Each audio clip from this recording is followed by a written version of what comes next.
Hello, ladies and gentlemen. Welcome to Whiskey Uncorked. My name is Brian, and today we are back with another whiskey review.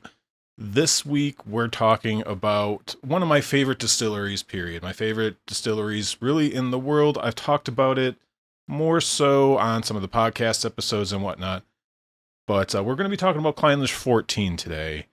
And as I'm sure you can probably tell from like the thumbnail and title of the video, this has been one of the more disappointing moments in my whiskey journey up to this point, because I know that I love Clynelish.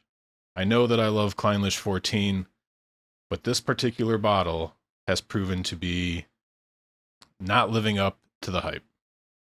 Right, so Clynelish, again, one of my favorite distilleries, period. When Clynelish is good, it is up there with Springbank.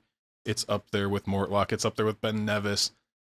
All of those distilleries are just some of my favorites, really. It's particularly when it comes to Scotch. And now some of them are a little bit more consistent than others. Springbank, always good. Ben Nevis, depending on what we can get and the barrels, how they line up with my preferences, that can be usually pretty damn good, but Clynelish and Mortlach obviously are owned by Diageo. Now, I'll save any big time rants for Diageo until after the review, but generally speaking, Clynelish 14 has been one of the more kind of respected releases out of the Diageo stable of distilleries because it's at 46%. If it's chill filtered, it's not heavily chill filtered. It's almost certainly it's colored. In fact, I can almost guarantee you there's a pretty good dollop of color in here. The fact that they're giving us something that's 46%, 14 years old, and still relatively affordable, it's kind of hard to get mad at them, particularly when it's from one of the most beloved distilleries in all of Scotland. It has gotten to the point where there's been fears that they're going to discontinue this bottling completely. They're going to take it away. They're going to jack up the price. They're going to premiumize the whole brand. Because the only other option we get from Clynelish is usually from their special releases, and as we all know, those prices tend to be a little out of whack with what we can get from the independent bottling scene.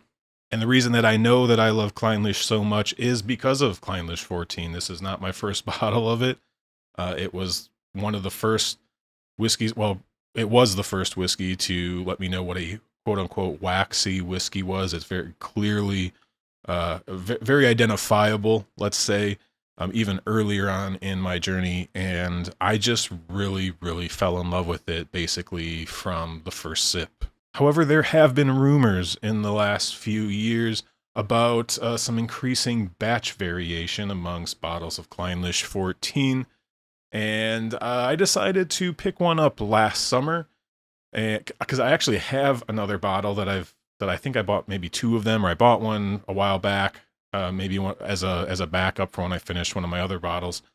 And being that I had that one for a couple years and I had been hearing about this batch variation, last summer I decided I was going to grab a more contemporary bottle of Clynelish 14 in kind of preparation for me even starting this channel last year.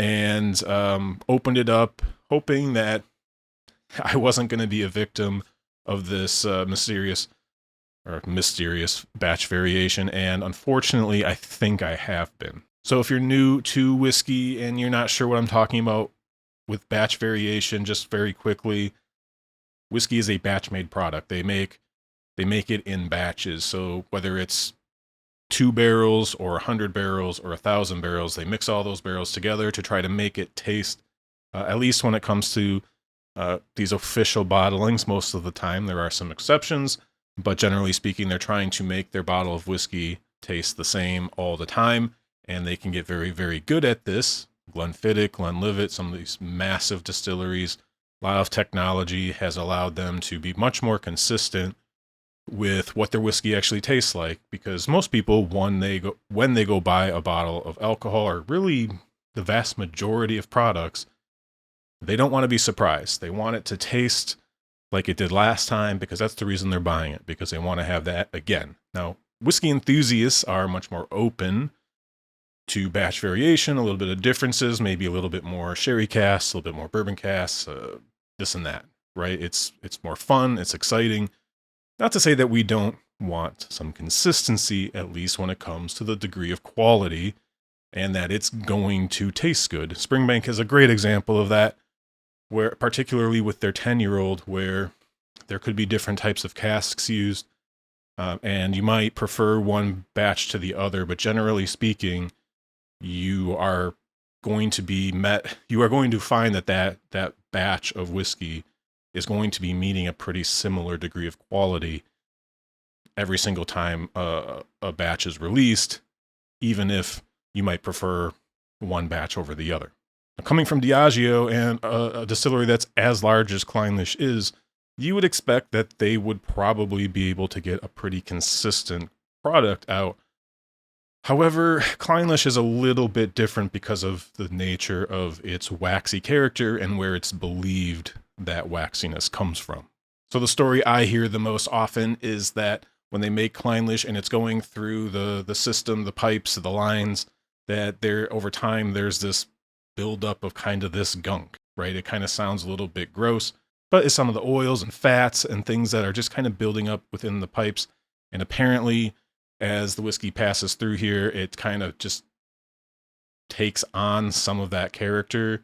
And being a distilled product and high alcohol and all that, there's no risk of it actually being contaminated or germy or bacteria or anything like that. But they need to clean that out sometimes. And when they do, the spirit, the whiskey, tends to lose some of that waxy character.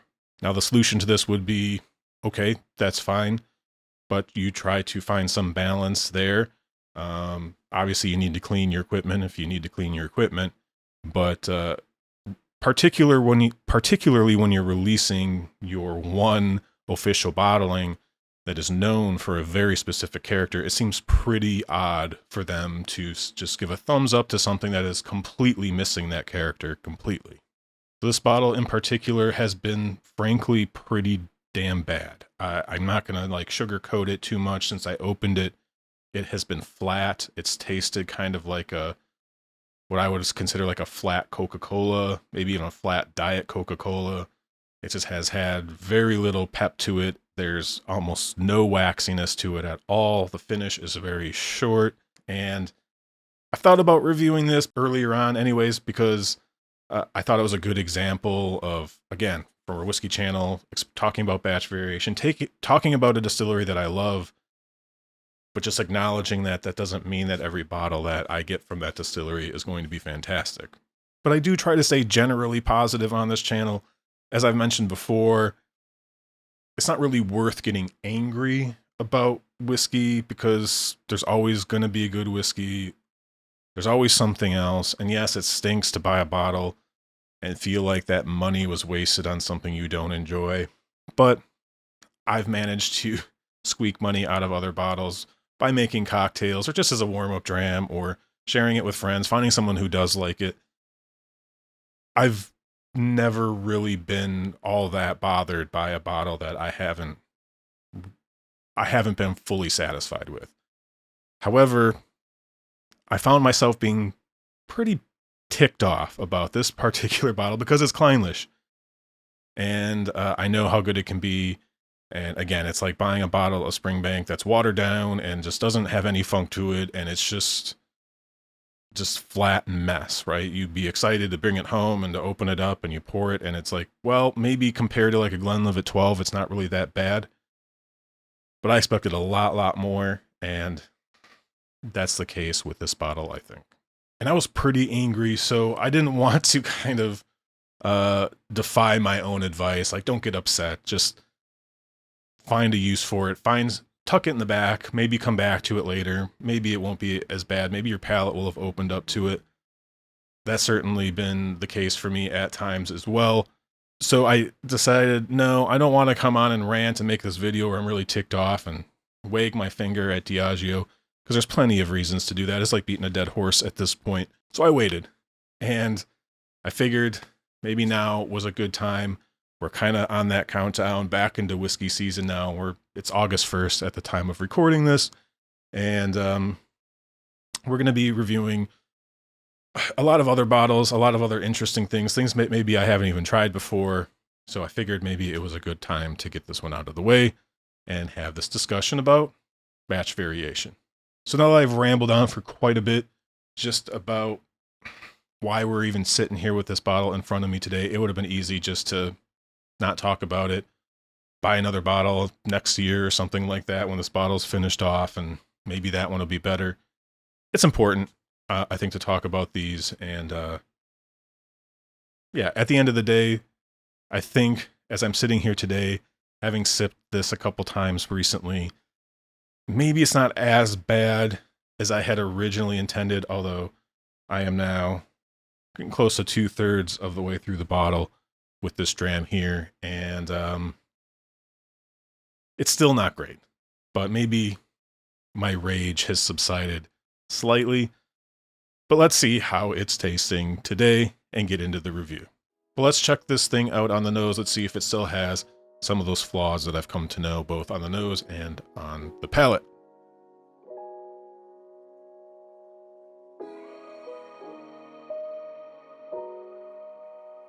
Yeah, so it doesn't smell bad.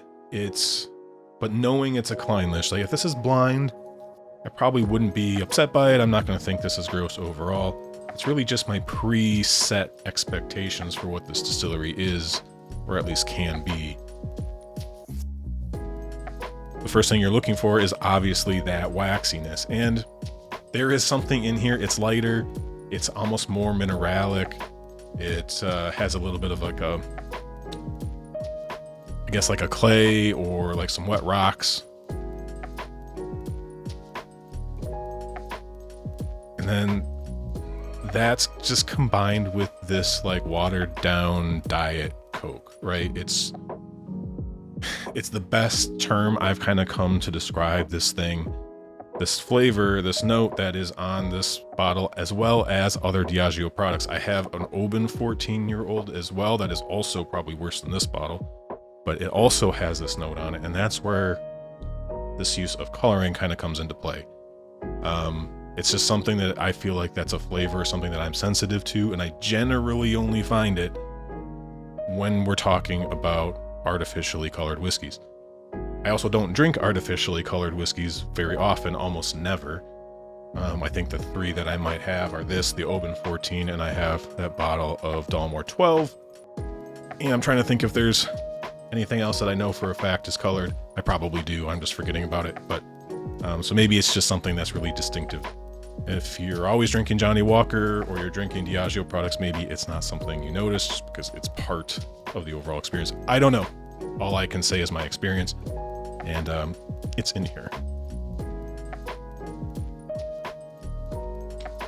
But generally speaking, I guess overall, I don't mind the nose at all. There's actually some nice qualities to it. I do like that kind of coastal quality. Again, mineralic. It almost tastes like more like a West Coast style scotch that has kind of been coming out with like the Ardnamurchans and the even like the Isle of Raasay, which I know is more of an island. Well, it is an island distillery, obviously, but there are some nice qualities in here. It's not what I fully expected from this bottle. It's not what I want when I open it. If I say, oh, I want some Clynelish, this isn't the experience I'm looking for. There's some sweetness. It's kind of got an artificial quality to it, like that, like diet soda, right? Aspartame or, but there is something in there that's sweet. Maybe just a touch of honey.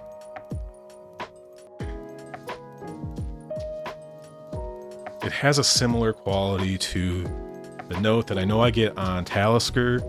I know that I get on that Oban 14, and it shows up in Highland Park as well. 3 of those are obviously Diageo distilleries, and it's a pretty similar experience across all of them. At the end of the day, I don't know what it is, but I don't particularly love it. I feel like the longer I nose it and the more my brain is kind of disappointed, the worse the nose gets. Is probably not fair. So again, it's not terrible. It's not like it stinks, it's bad, it smells rotten or anything like that. It's just not what I want when I pop open a bottle of Clynelish. But let's see if it's any better on the palate. Cheers. Mouthfeel wise, again, I don't think this is super heavily filtered. It has enough viscosity for it to be reasonable. I don't think it's something you're going to notice as being a negative. It's kind of nice, kind of crescendo of flavor, and then it falls off a cliff. It lingers, but it's pretty abrupt. It goes from like, that crescendo of flavor, and then it drops down. It doesn't go all the way to the bottom, but it drops off pretty hard. And then what's left over is kind of this chalky, slightly woody, some of that mineral quality in here as well. A little bit of bitterness, and just kind of that sickly, sweet aspartame flavor again. All right, sip number 2. Let's see if that's any better, if we can pick out anything else.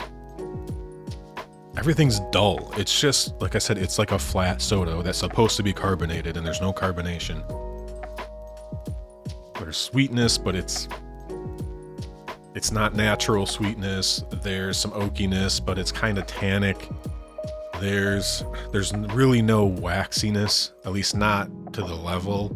Like if you've never had Clynelish before, you might be able to pick this bottle up and you'd like, oh yeah, that's different. That's interesting. That's waxiness.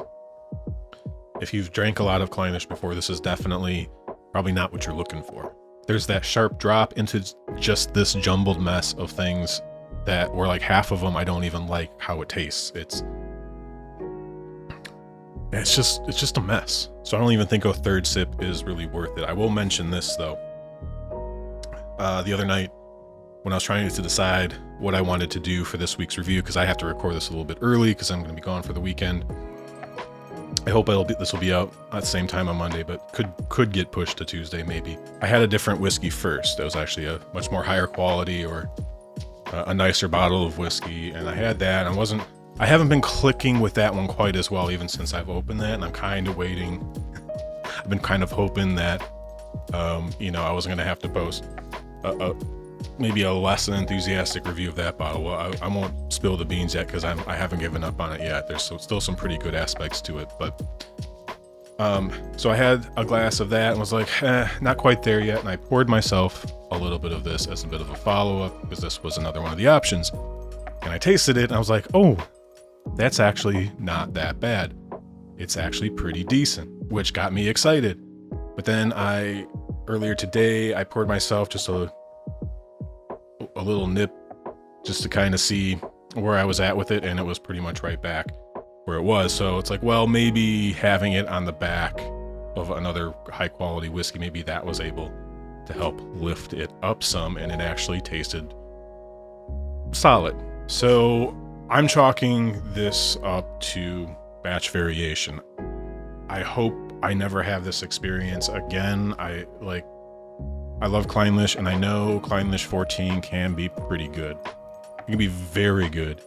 But this bottle is just not it. And I paid $75 for this. Currently at Total Wine, which is where I bought this, it's $78 plus tax. So this is an $80 plus bottle of whiskey at this point. And the reality is, it's nowhere close to that in terms of quality. This is poor. And when it comes to a score, I had to be careful here. I really thought hard about, is it that bad, or is it just that bad for a Clynelish? Because we're talking 4 or 5 territory here. 5 being average, and 5 is supposed to be a good whiskey, a solid whiskey that the vast majority of people are going to be perfectly fine sipping on. There's going to be decent flavors. Maybe it's going to be a lower ABV, but it's still going to present itself in a solid fashion. And it's basically the benchmark for where quality whiskey starts. And then once you start introducing legitimate flaws and it's just not that good, you're getting to 4, which is below average. And honestly, I think if I would have reviewed this earlier this year, 4 would have been a generous score. I've tried to kind of soften my stance on this a little bit and look at it from a little bit more of an objective standpoint and say, probably a lot of people would pick this up and they wouldn't think this harshly of it. So the three is out of the equation. We're talking 4 or 5. And then I thought about being kind of generous and saying, 5 average. Probably most people won't have an issue with this. Maybe a 5 is a good score. And I decided that no, this is below average. This is not what an $80 bottle of whiskey should taste like.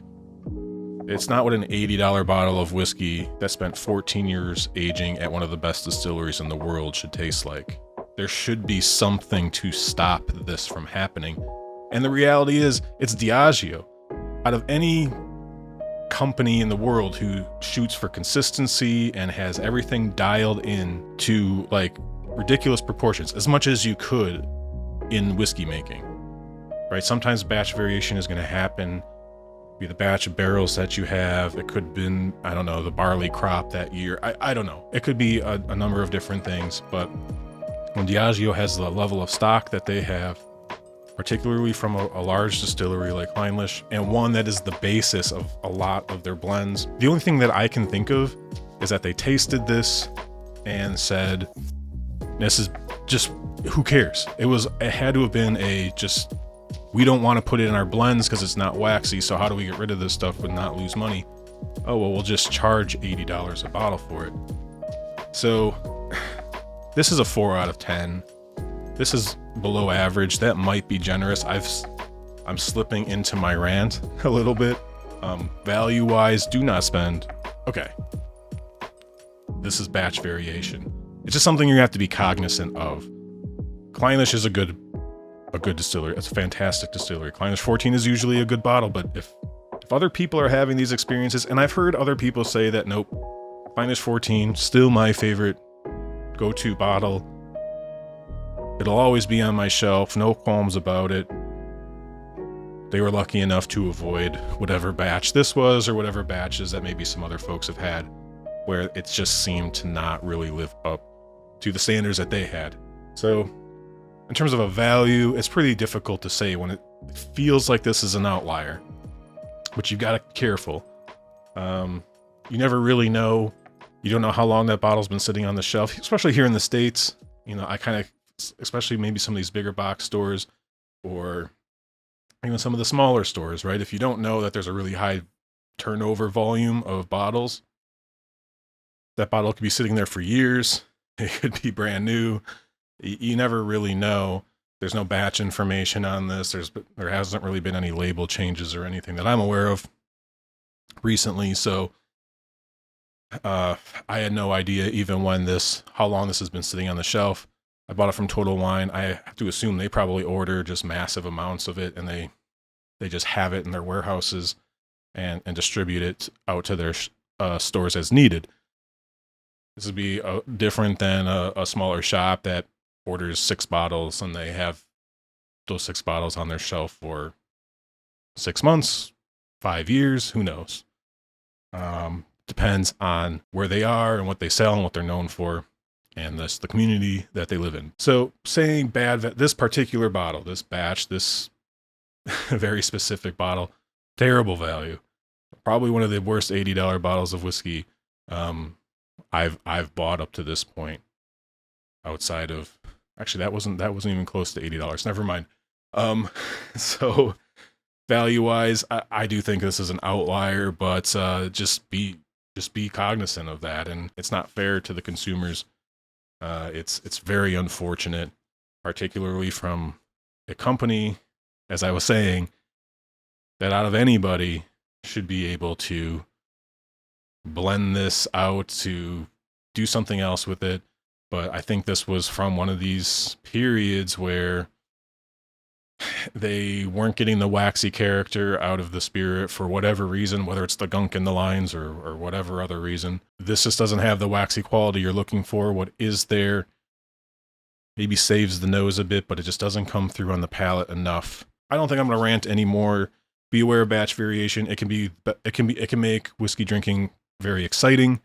It can be the reason why you might have 5 of the same bottle even on your shelf, open, because it's fun to contrast and compare. Or for companies like Diageo, release an excuse to release garbage. And for the most part, this is what this is, considering where it came from. But until next week, everyone, thank you so much for being here, and cheers.